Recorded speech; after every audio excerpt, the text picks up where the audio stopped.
What's up, YouTube? Welcome to Sixers Talk Now. Let's talk Sixers now. It's your boy Logan coming at you with another video about the Philadelphia 76ers. If you guys haven't done so already, don't forget to hit that subscribe button. If you're a Sixers fan like I am, you want to talk Sixers, you want to break down Sixers film, know what's going on, stay in the loop, make sure you keep it locked here. Sixers Talk Now, subscribe today. Let's talk a little bit about last night's game against the Cavaliers. Not so much recapping the game per se, but I kind of want to highlight another issue we continue to have, and that is our bench. All over social media, once again, another game, another opportunity for the bench to step up, in which they didn't, and our bench got absolutely destroyed, outscored by an infinite amount of points, and, it continues to be an issue. I said it on social media, and I'm going to say it again. The biggest issue that I have with our bench as it is right now today, it's not that our bench does not score enough. No, they don't. They don't score a lot of points, but that's not the biggest issue. The biggest issue that I have is the defense. Every time our reserves come into the game, the other team goes on a run.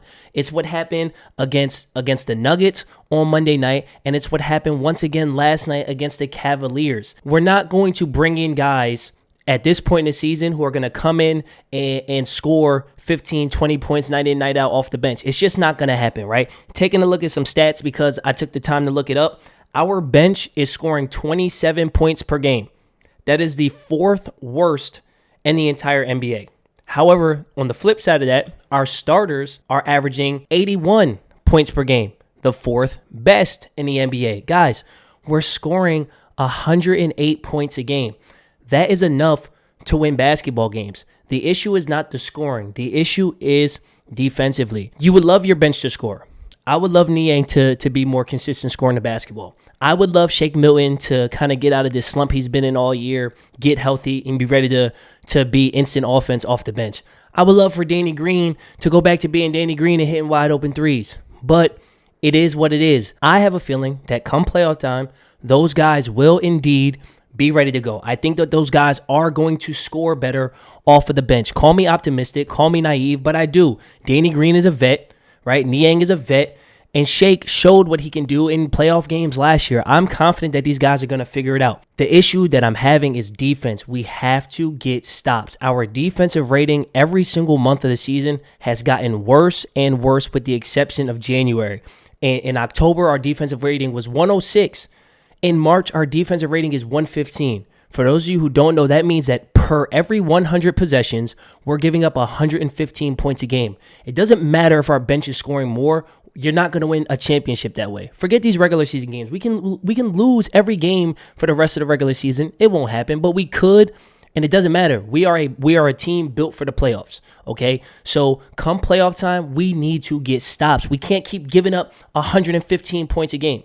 Period. It's not because the bench isn't scoring. It's because the bench is not getting stops. And then I'm hearing people who think that we don't have a deep enough bench. You don't need a deep bench. I can't stress this enough. You don't need to play 10, 11, 12 deep. You need to have 8 or 9 guys that can put the ball in the hoop when you need one, which we have guys that can do, and you have to be able to get consistent stops, right? You're gonna have those spurts in the playoffs where you just need to buckle down, get rebounds, get stops, and that's what's most concerning. I took the time to go look at the past decade of NBA champions. Over the last decade, I looked at every single team in the NBA who's won a championship and how many of their guys played more than 10 minutes per game.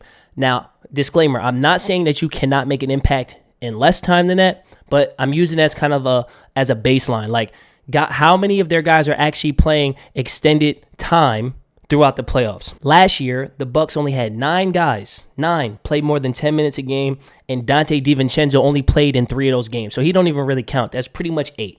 The year before that, the Lakers, only 9 guys that played over 10 minutes a game, and Rondo didn't play in 5 of those games. 18-19, you had the Raptors. They only had 8 guys average over 10 minutes. Now, going on to the next team, this is where you have your outlier, right? Like I said in my last video about the bench, if you can go past 9, it's a luxury.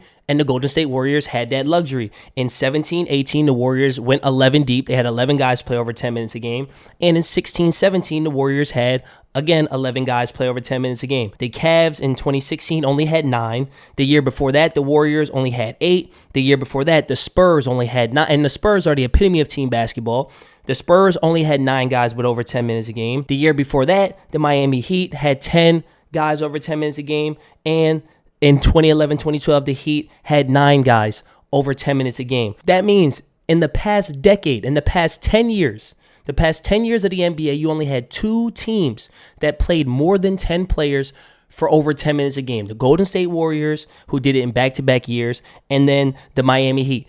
Every other team that won a championship, they only went 9 deep, because that's what I've been saying. You only need 8 or 9 guys, but you have to be able to rely on those guys. And you're going to have somebody who, you're going to have a guy like Korkmaz who comes out of nowhere, plays 6 minutes and hits 2 or 3 threes. Just like you're going to have guys like Shake Milton who plays 20 minutes and has a game where he only scores 6 points. Like in the playoffs, you're going to have guys who play the hero role one night and then don't do much the next. But again, you have to be able to consistently turn to 8 or 9 guys. And I truly believe the Sixers have that. Are we scoring the ball off the bench right now? No. But if you're scoring 108 points per game like we are right now, you should win basketball games come playoff time. And as bad as our defense has been with a 115 rating, our offense has a 114 rating.